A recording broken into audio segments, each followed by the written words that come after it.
आज और इस मौके पर इस आयोजन को रखा।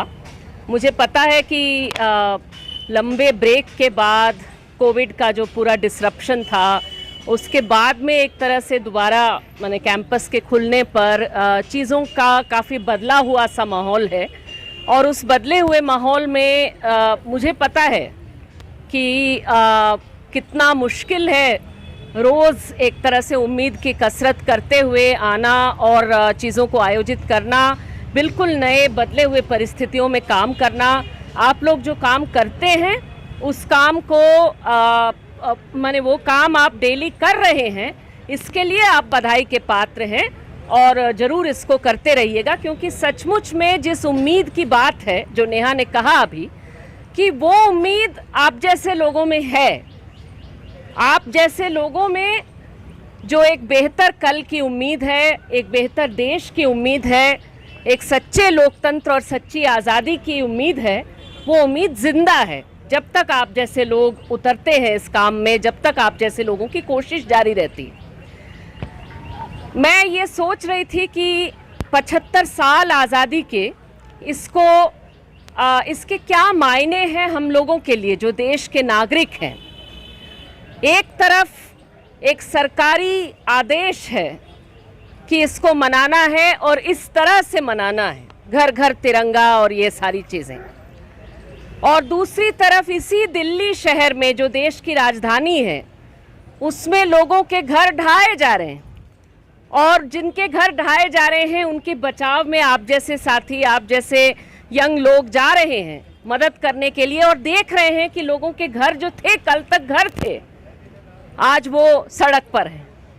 तो उसमें सचमुच में ये सवाल उठता है कि वो सारे जो वादे थे, प्रधानमंत्री के ही वादे थे कि 2022 तक, जब तक 75 साल देश के हो जाएंगे तब तक हर इंसान के पास में घर होगा वगैरह, उसमें जो सचमुच काम है हर नागरिक का कि वो याद दिलाएं और वो सवाल करें और जवाब मांगें। आज उस सवाल करने को, जवाब मांगने को कह दिया जा रहा है कि अगर आपने सवाल किया, अगर आपने जवाब मांगा तो आप देश विरोधी हैं। आपको सिर्फ बस तालियां बजाना है, आपको सिर्फ सलामी देनी है, सलामी भरनी है। आपका रोल जो है वो डिफाइन हो गया है, आपको इस तरह से पेश आना है। तो जैसे राजा का काम राजा होना है और आपका काम है बस सिर्फ माने राजा सड़क पर चलेंगे तो आप में सिर्फ ताली बजाने का काम है। लेकिन ये किसी लोकतंत्र का दृश्य नहीं है जिसमें सिर्फ और सिर्फ नागरिक का काम वो एक तरह से प्रजा होना हो। ये कोई लोकतंत्र नहीं है। और आज़ादी के क्या मायने हैं, आज़ादी के पूरे मीनिंग को, उसके पूरे मायने को बदल देने की कोशिशें जो हो रही हैं, उस पर शायद सबसे बड़ा सवाल उठाने की ज़रूरत है। आप खुद ही सोचिए कि मैं कुछ पिछले साल से ही देख रही हूँ कि हमारे देश के प्रधानमंत्री जब जब जाते हैं किसी मंदिर पर, तो वहाँ पर वो कहते हैं, खास बात कहते हैं, वो कहते आ रहे हैं पिछले साल से। जब वो केदारनाथ गए थे तब शायद उन्होंने पहली बार इस चीज़ को कहा। तो उन्होंने कहा कि ये आज़ादी का अमृत महोत्सव आ रहा है और इस अमृत वर्ष में आप सब लोगों को जो आज़ादी के आंदोलन की बड़ी जगह है, उसके साथ साथ आपको केदारनाथ जैसे मंदिरों पर जाना है। क्यों जाना है? तो उन्होंने कहा क्योंकि जो साधु, जो गुरु ऐसे मंदिरों में 800 वर्षों से, 1000 वर्षों से गुलामी के खिलाफ लड़ रहे थे, उनको याद करने के लिए आपको जाना है। तो भाई आप अगर किसी स्कूल के बच्चे को भी पूछिए, कम से कम आज के तारीख में, कल तो स्कूल में क्या पढ़ाया जाएगा वो भी बदल दिया जा रहा है, लेकिन स्कूल के बच्चे से पूछिए कि आज़ादी किस बात की मनाई जा रही है, किसकी गुलामी थी। आज़ादी मिली तो गुलामी थी ना किसी की। किस गुलामी के खिलाफ लड़ाई लड़ी गई, किसने, कौन लड़ा? तो वो सीधा कहेंगे कि अंग्रेज़ों की गुलामी थी। अंग्रेज़ों ने दुनिया के कई सारे देशों को गुलाम बना रखा, उसमें भारत भी था और कई सारे देशों के साथ साथ भारत में भी एक ज़बरदस्त आज़ादी का आंदोलन लड़ा गया। और उस आज़ादी के आंदोलन के अंत में आपने देखा कि भारत आज़ाद हुआ, पाकिस्तान आज़ाद हुआ, आज जिसे हम बांग्लादेश कह रहे हैं उस समय पाकिस्तान का हिस्सा था। तो ये जो पूरा सब कॉन्टिनेंट के ये देश हैं, ये उस आज़ादी के आंदोलन के नतीजे हैं। तो ये जब आप कहते हैं तो ये 800 साल 1000 साल की बात कहाँ से आ रही है? वो क्या कहना चाह रहे हैं?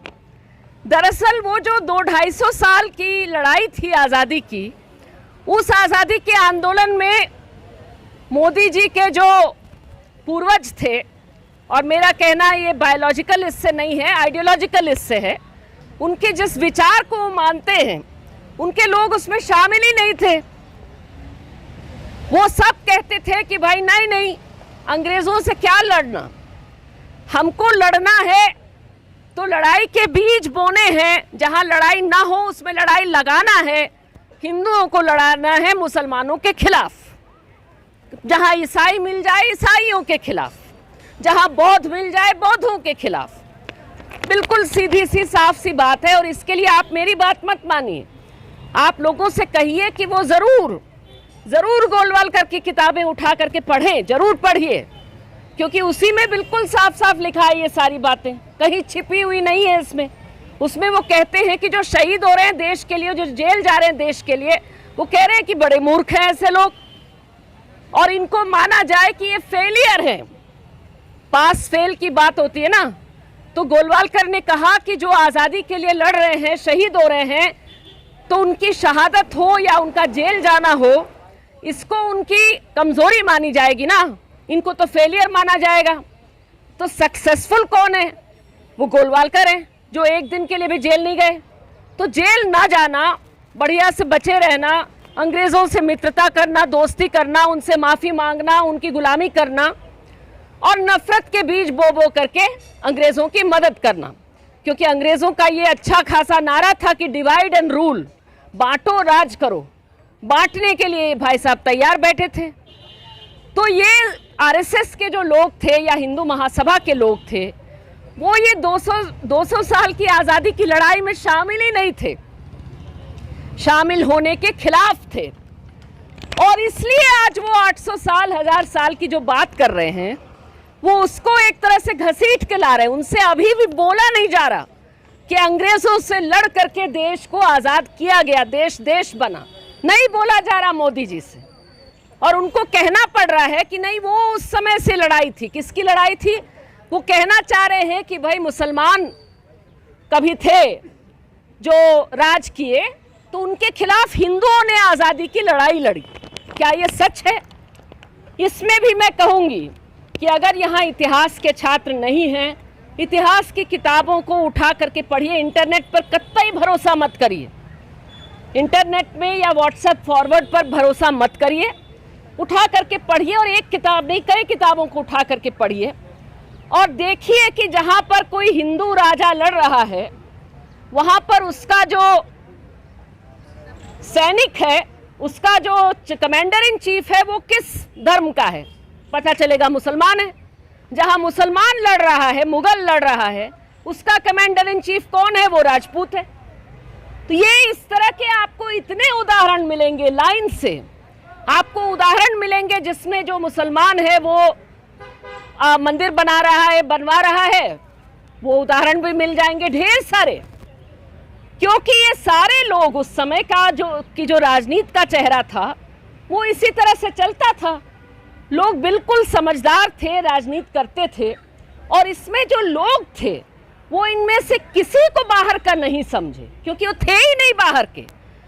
भारत जैसा, जिसको आज हम भारत कहते हैं, इसके ज्योग्राफिकल एरिया में इसका इतिहास इतना फैसिनेटिंग इतिहास है, उसको आप जानिए तो कौन नहीं आया यहाँ पर। इतने तरह तरह के लोग पूरे दुनिया भर से आए, और जो बना है हमारी संस्कृति, वो उन सब के मेल से बना है, वो उसकी यूनिकनेस है। एक ही बार लड़ाई लड़ी गई, और वो अंग्रेज़ों के खिलाफ। क्यों? क्योंकि अंग्रेज़ यहाँ का होने नहीं आए। शुरू में जब आए तो वो किताब है, मेरे ख्याल से नाम है वाइट मुगल्स। तो शुरू में आए तो एक तरह से उनमें से कई लोग उसी तरह से यहाँ के हो गए, रहने लगे, यहाँ का खान पान अपना लिए वगैरह। किसी ने उनका विरोध नहीं किया, किसी ने उनके खिलाफ आंदोलन नहीं किया। लेकिन जब वो ईस्ट इंडिया कंपनी का राज चलाने लगे, जब वो कहने लगे कि यहाँ का सब कुछ लूट करके हम वहाँ ले जाएंगे समुंदर पार और यहाँ पर आपको गुलामी हमारी करनी होगी, उस समय आंदोलन छेड़ा गया। और ये बिल्कुल यहाँ तक कि सावरकर जिन्होंने 1857 पर किताब लिखी, आजकल ये ढेर सारे लोग कहते हैं कि 1857 पर पहली किताब ये तो सावरकर ने लिखा, आपको मानना पड़ेगा।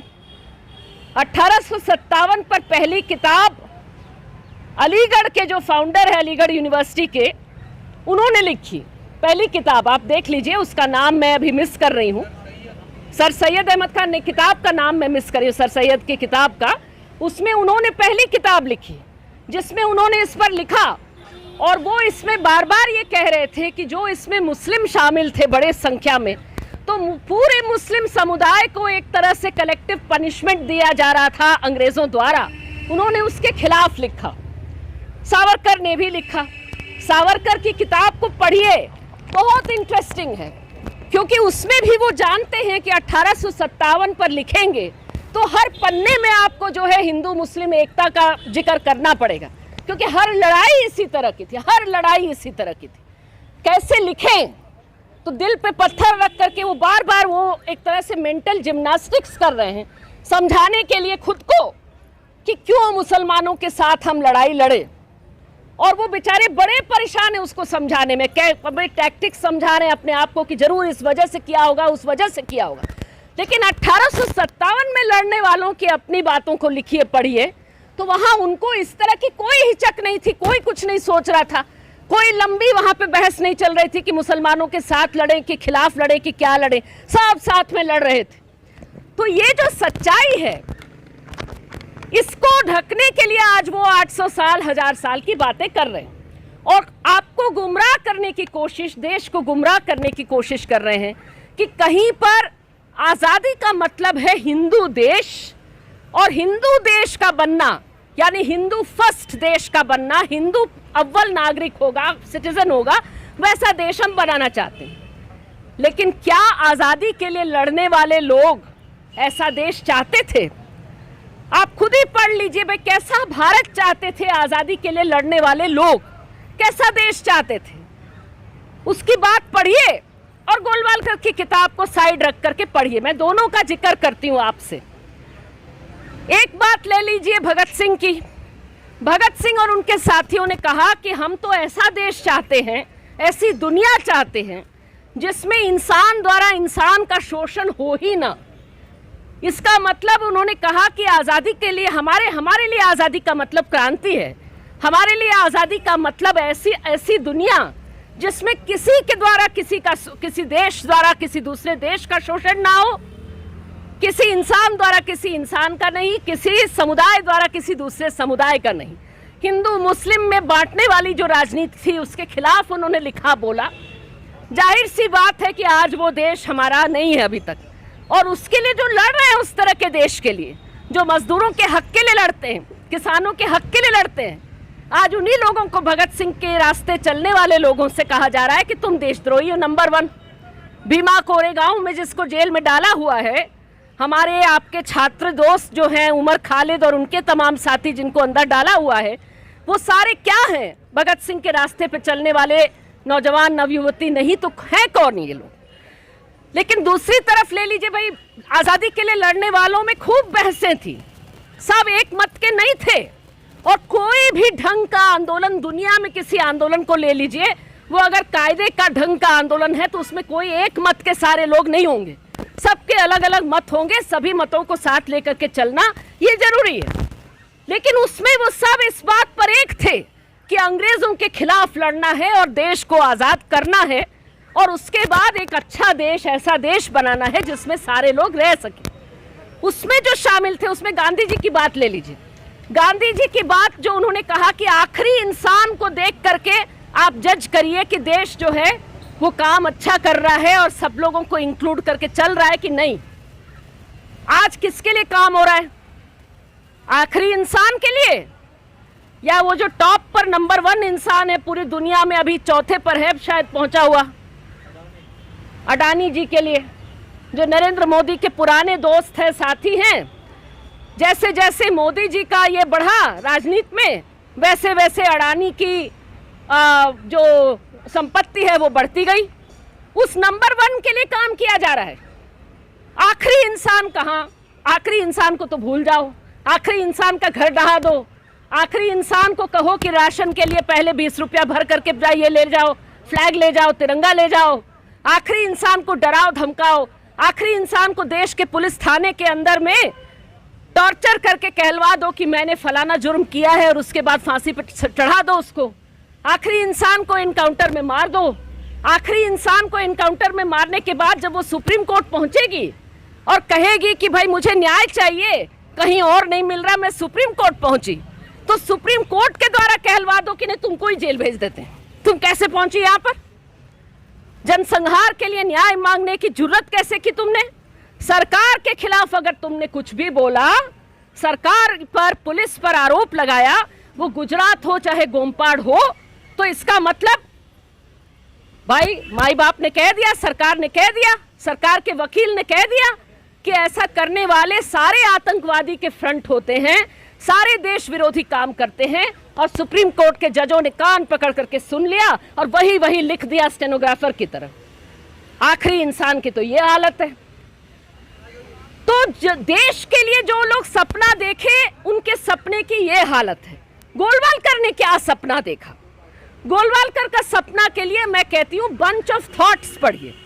बंच ऑफ थॉट्स के अलावा एक और किताब उन्होंने लिखी जो आरएसएस आज कहता है कि ना उन्होंने नहीं लिखा, क्योंकि आज थोड़ा सा एम्बैरेसिंग हो गया है कहना कि वी और आवर नेशनहुड डिफाइंड, हमारा देश, हमारी राष्ट्रवाद क्या होगी, उसका डेफिनेशन, उसकी परिभाषा देते हुए उन्होंने कहा कि अरे हिटलर ने जिस तरह से यहूदियों का सफाया किया, उससे हिंदुस्तान को सीखना है। और हिंदुस्तान नहीं कहा, हिंदुस्तान कहा, ठीक है। तो उन्होंने कहा कि नहीं हिंदुस्तान को सीखना है, बहुत कुछ सीखना है, हिटलर से सीखना है। आज पूरी दुनिया जो है वो हिटलर पर थू थू करती है, तो इसलिए इनको लिए थोड़ा एम्बैरेसिंग हो गया। अभी वो इंतजार कर रहे हैं, अभी दुनिया जब पुतिन और ट्रंप और तमाम तरह के जो तानाशाह हैं उनके हाथ में दुनिया फिर चली जाएगी ना, तो ये कहेंगे कि ना बिल्कुल हिटलर भक्त थे हमारे गोलवालकर जी भी, और उनके लिए आप जयकार करेंगे, हिटलर का भी लगाएंगे तस्वीर, लेकिन फिलहाल नहीं कह पा रहे, फिलहाल थोड़ा एम्बैरेसिंग हो गया। तो कह रहे हैं कि नहीं वो वाली किताब रेडी दीजिए। मैं भी कह रही हूँ कि ठीक है, उसको आप बाद में पढ़िए, पहले बंच ऑफ थॉट्स पढ़ लीजिए। बंच ऑफ थॉट्स में इन्होंने कहा साफ साफ कि देश का होना, हिंदू जो है वो देश का हमेशा है। हिंदू जो करेगा, हिंदू अगर आतंकवाद भी करेगा, हिंदू अगर हिंसा भी करेगा किसी दूसरे समुदाय के खिलाफ, तो वो सांप्रदायिकता नहीं मानी जाएगी, वो आतंकवाद नहीं माना जाएगा, वो देशभक्ति मानी जाएगी। ये उन्होंने बाकायदा लिखा, ये मैं बना के नहीं बोल रही, उन्होंने बाकायदा लिखा कि it will not be communalism if the Hindu does it, क्योंकि जो हिंदू करता है वो राष्ट्रवाद है। फिर उन्होंने कहा कि तो सांप्रदायिकता क्या है, देशद्रोह क्या है, देश को बांटने वाला काम क्या है? उसमें उन्होंने कहा कि देश बांटने वाला काम तब है अगर आप कहते हैं कि मैं बौद्ध हूं, मैं हिंदू नहीं हूं। इशारा किसके लिए? डॉक्टर अंबेडकर के लिए। उन्होंने कहा अगर आप कहते हैं मैं जैन हूं, मैं हिंदू नहीं हूं, मुस्लिम तो रहने ही दीजिए, वो तो हो ही गए भाई ऑटोमेटिक देशद्रोही, लेकिन उन्होंने बौद्ध के लिए भी कहा, जैन के लिए भी कहा, पारसी के लिए भी कहा, सबके लिए कहा। और उन्होंने ये भी कहा कि अगर मैं कहती हूं कि मेरी भाषा तमिल है, मेरे लिए जो मैं तमिल भाषी होना मेरी पहचान का एक इम्पॉर्टेंट पार्ट है, मैं तमिल भाषी हूं, मैं देशद्रोही हो गई, मैं देश तोड़ने वाली हो गई, देश के टुकड़े करने वालों में मेरा लिस्ट में शामिल हो गया नाम, गोलवालकर ने कहा। उसी तरह से उन्होंने कहा कि आरक्षण मांगना, अगर आप दलित हैं, अगर आप ओबीसी हैं, आप आरक्षण मांग रहे हैं तो आप देश के टुकड़े कर रहे हैं। Sounds familiar? अगर सुनने में सुना हुआ सा लग रहा है, वो इसलिए क्योंकि आज जो ये टुकड़े टुकड़े और क्या क्या टुकड़े टुकड़े गैंग करते हैं ना, ये एंकर वाले सारे, वो सारा गोलवालकर से लिया हुआ है, बंच ऑफ थॉट से।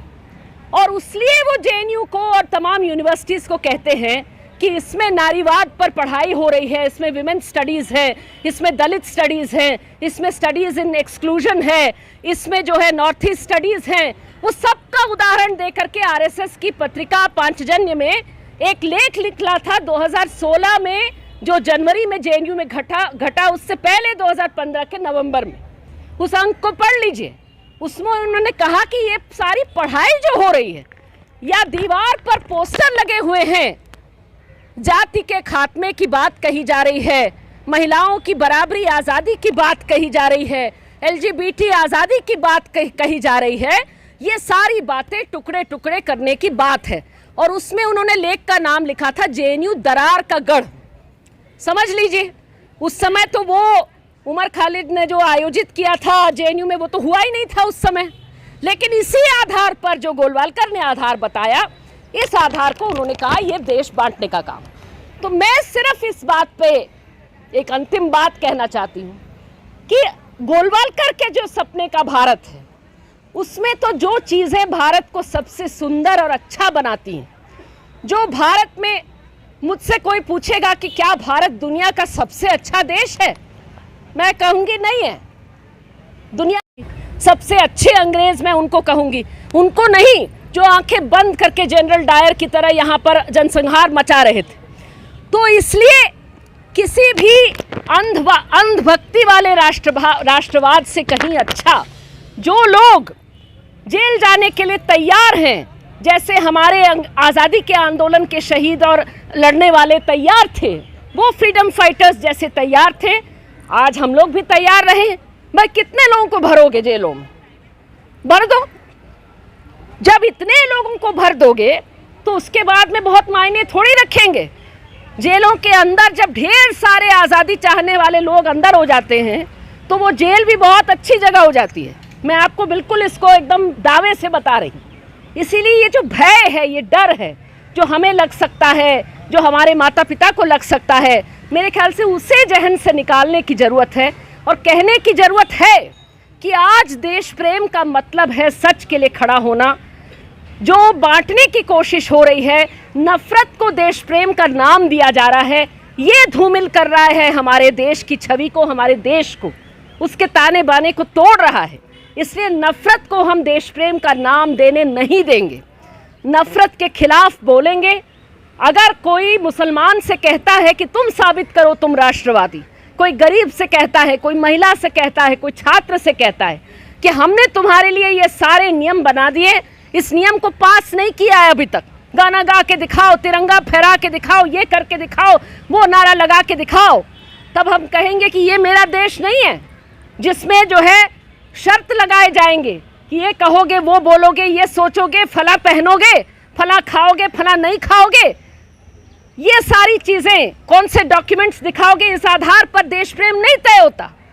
देश में रहते हैं, सरकार से सवाल करते हैं, देश के लोकतंत्र को मजबूत करते हैं सवाल पूछकर, और अपने जैसे जो नहीं हैं, जो हमारे समुदाय के नहीं हैं, हमारे जैसे नहीं दिखते, उनके लिए सोचते बोलते हैं, उनके साथ में खड़े होते हैं, उनके सुख दुख में शामिल होते हैं। ये है देश को जोड़ने वाला काम, ये है देश को अच्छा बनाने वाला काम। इस काम को ज़रूर आप ही जैसे लोग पूरा करेंगे, इसी उम्मीद के साथ ज़रूर 15 अगस्त तक ये सारी बातें हम 15 अगस्त और उसके बाद भी चलाते रहेंगे।